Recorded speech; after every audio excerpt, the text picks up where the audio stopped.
think, that is a very interesting question, I've got to say. I think sometimes, you're not trained with, as you mentioned, the gym. Going back to gym, learning that gym schedule in school. PE was always like basically it was an essential subject you had to learn twice a week. I thought it was good. Back in the day, because it gave you an idea. Okay, maybe I should exercise a bit more. I'm training my body as well as training the mind. But again, if one, like you mentioned, a person who didn't go to university, maybe going to uni wasn't for them. They want to learn in the real world practice. Like, for example, going to uni, I thought personally it was the best experience of my life. I met a lot of people, I learned a lot of stuff, but I was particularly in one field. But when I got out into the real world, I was learning a lot more about the real world field. It's two different fields you got to learn. You're gaining real life experiences in the real world. University, you're learning a certain subject that you want to master. You want to get a degree in. That's fine. Yeah, good. That's your chosen path. Okay. But you're not going to learn real life experiences being stuck in the classroom.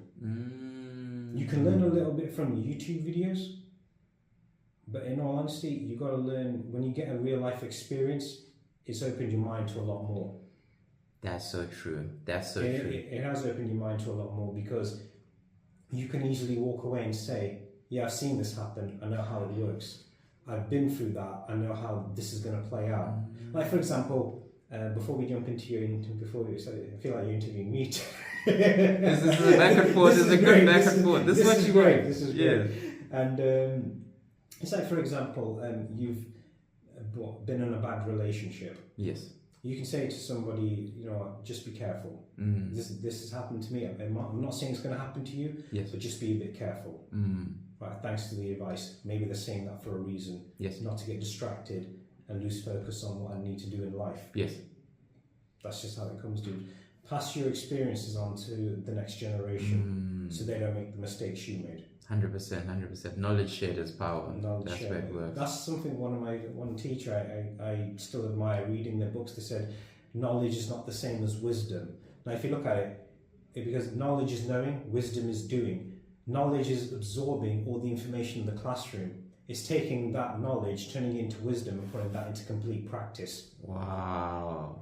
See, this is why I always enjoy speaking to Eddie. It's like these nuggets, if you go into a week, that's why I always love the conversation we have, because like when you think about your day-to-day, like you're saying, you're in your room, you need to get outside. You're inside, you're outside. Now you're applying the wisdom that you've learned from the knowledge when you're inside. But then you only know as much as you only can see as much as you know. Exactly. So when that person's outside, right, and then the time comes where it's like time for your wisdom, time for your knowledge to come into play, do they know how to work? And it's just a very interested, faceted spectrum you're always speaking about. I appreciate that. So getting into your interview now. That was coming back. Yes. So please tell us about, what is your background? For those who do not know who you are, what is your background and how did you get into fitness?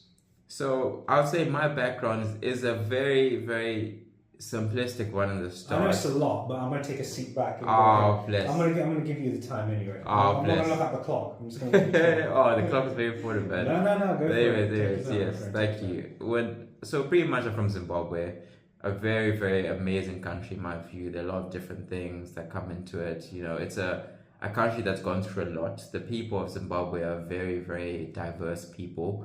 A lot of different dreams, aspirations. And when I was born there, the first thing I was told when I was born, right, before I became cognizant, was my dad said that you're a leader, you're not a follower. You don't follow people. And for me, I look back at it, the other day I was in my kitchen with my brother. I'm like, do you know what Dad did for us? Because he said that when you go into life, the more you follow people, you start to lose yourself. And as we're growing up, my dad is a very disciplinary person. We all went to the same high school. The high school was based off discipline. You had your prefects, you had your head boy, deputy head boy, and you follow these leaders. You get into Form 1, and that's this is say grade 7. And the reason why I skipped to high school is because up until then I had no real encounters with life. Everything was smooth. I moved to South Africa when I was about 10 years old. I was there. Life was amazing. It was peachy.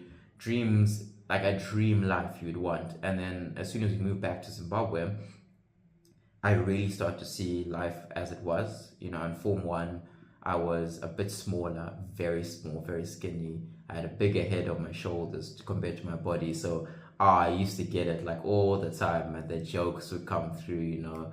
And for me, I didn't really mind it because our thing in high school was sometimes they tear you down so that you get stronger and you build yourself up, and you have the head boys, the prefects, and you look up to these people.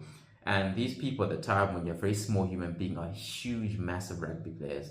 They're obviously in year 12, 13, they're humongous people. And you look up to them as your heroes. They're the only heroes you see. Maybe you see the TV, but these guys are real life heroes because you see them in the sports field. They're going basketball, rugby, they're amazing people. And as I went through the system and I got to that top position, I started to realize that there's a lot of responsibility tied in with my life there. And I started to realize physically I have to be capable. You know, I started being appointed like captain of basketball, first team basketball, different facets. I ran for head boy. Unfortunately, I didn't get it. That was the one big failure of my life. I remember running for head boy, and like the whole school was behind me. They're like, we want him to be our head boy. And for some reason, politics or whatever, I didn't get it. And you know, that was my first taste of failure there. And I had to take that. I'm like, okay, cool, I failed here. But what happened? I failed in my body. You know, I was getting stronger, getting stronger, getting stronger. And that strength, I feel, was from the bullying, because I look back to my core and I remember when I used to get those comments about, oh, my head, I'm a bit scrawny. I couldn't fight back. I couldn't do anything. I'm just like, wow, these people have the upper hand, and how am I going to get stronger? So the one thing I thought, okay, gym. I'm going to go gym. I'm going to go gym. I'm going to gym. Up until I finished high school, amazing, and now moving to university. Before I moved into university, funny story, there's this girl I knew, right? This girl I knew, and we were getting comfortable, very, very close. She lived in another city, really far away, and we started speaking. And what eventually happened is that I was on the wrong side of the coin, not too much information, but I was led down a rabbit hole, and I was like, oh, my word, right? I was in an off position. What I've been told wasn't the truth. And I found that, okay, I have been hit with trauma here. That was my first encounter with trauma. And I remember not being able to sleep. You know, how do I sleep? How do I manage all the things around my life? How do I become a person that's stronger? I'm going to go to the gym. I was up at 4 a.m. every single day for a whole year up until I went to university. I was just in the gym at 4 a.m. without fail. And I look back at it, I'm like, why? Why was your first response the gym? Why didn't you turn to alcohol? Why didn't you turn to drugs? You went to the gym. You know, that's a God-given gift that I went there. And then come to university now, I look at the habits I now have, just going to the gym, and I see that it was the best option. You know, I think about the best option in your life. Where can you go? You know, a lot of different people have issues which they can't address. You know, there are issues where it's like, if it's at home, you won't bring it out. Like you said, you can stay inside and you go outside, but when you're outside, what are you bringing? Yeah. Are you leaving information at home, right? So that you put on a face and you have your friends, you're like, oh, wow, great day, great day. But then you come back home, what are your systems? You know, what's going on back home? And I found that gym was the most reliable system. Day in, day out, the weights are there, dumbbells there, the bench is there. Maybe it's a bit before you wait in line, whatever. It's there. You know, it's there. I'm going to go and I'm going to advance myself. You know, bad day, it's there. Good day, it's there. Yeah. All you need to do is just show up. And you know, when I start showing up more and I'm seeing, oh, the results are better, I'm getting a bit bigger, this is all working in my favor. And it's all a thing of, no matter what happens, I can go to the gym. You know, a lot of different things have happened in my life, a lot of successes, a lot of failures. And I start to see how the gym becomes a very, very big center. You know, whether you make the most money, you don't, you're going to go gym. And for me, I've seen a lot of people be torn down by different ways and different things. And I see that the gym has been my center, you know, along with God and a lot of different things. That's my go-to. So I hope that's kind of covered my history. It's a bit rushed, a bit jumped, you know, a bit of a timeline. But long story short, it's like a good, I would say, progression up until this point of seeing that, you know what, if my systems are good and I can go to the gym, I have a lot of different things I can combat. You know, you're skinny. People don't want to talk to you. Yeah. You can't attract the right people into your life. You go to the gym, you get a bit bigger, a bit more confident. Now you can talk to people.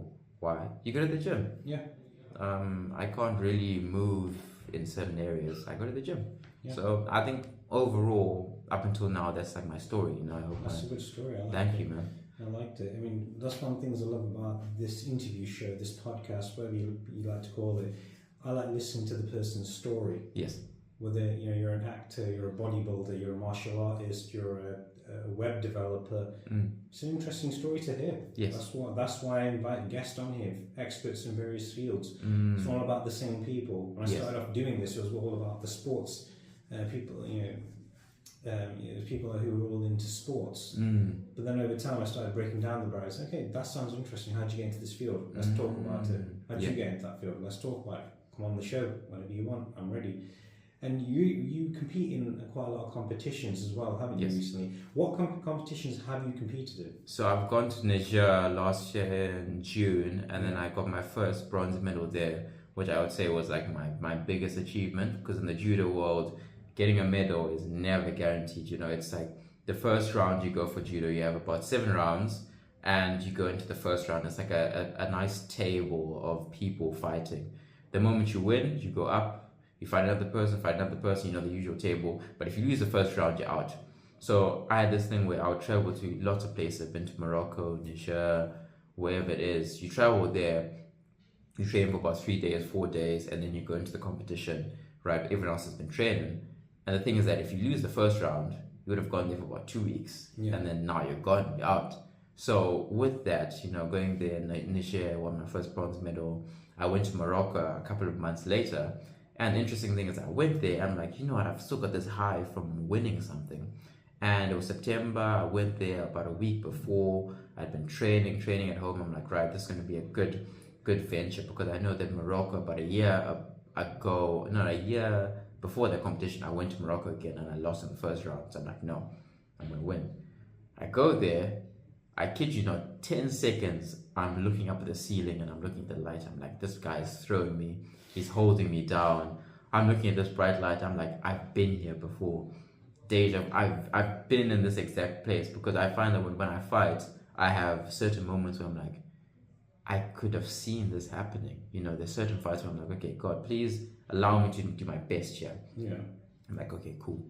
And then it's not my best. I've been thrown. I'm like, wow. And I remember being in that situation where Morocco, September last year, I'm like, I don't want this to happen again. I can't let this happen again. It's terrible. I want to compete in the Olympics. I have to get better. You know, I come back, I'm training. And then I have Ghana, which I went to about a month, 2 months ago. Yeah, I saw the clips. And man, I went there about a week before, 2 weeks before. It's a government-run game. It's the All Africa Games. You go there, lots of athletes from Tunisia, Egypt, Algeria. So a big annual event always before the Olympics. And I'd been there when I was much younger, about 4 years back. And same thing was in Morocco. I went there and then I just lost the first round. After a week of being there, acclimatizing, training, it's 50 degrees, it's hot, you're sweating, you're losing weight as well because of the weight categories, and all that trauma, and then you go in and then you lose the first round. I went in there, I'm like, I can't do this, I have to win, you know, this is my dream. And I lost in the first round. And I trained, I'm like, I had a long time where I was like, you know, why? You know, why am I losing so much? Where is my success? Because everyone only talks about the success, they never talk about the failures. It's like, why? You know, even coming back now in my training, it's very interesting to see that things aren't as they seem, you know, and it's a weird thing. I don't know, with failure, I don't know how do you kind of place it in life, you know? Failure, I think you can just learn from it. Somebody once said to me where I used to work, they said, meaning of the word fail, first attempt in learning. I never thought of it that way. When people hear the word fail, their mood just drops down instantaneously. It goes from 100 to 0 like that. Yes. If you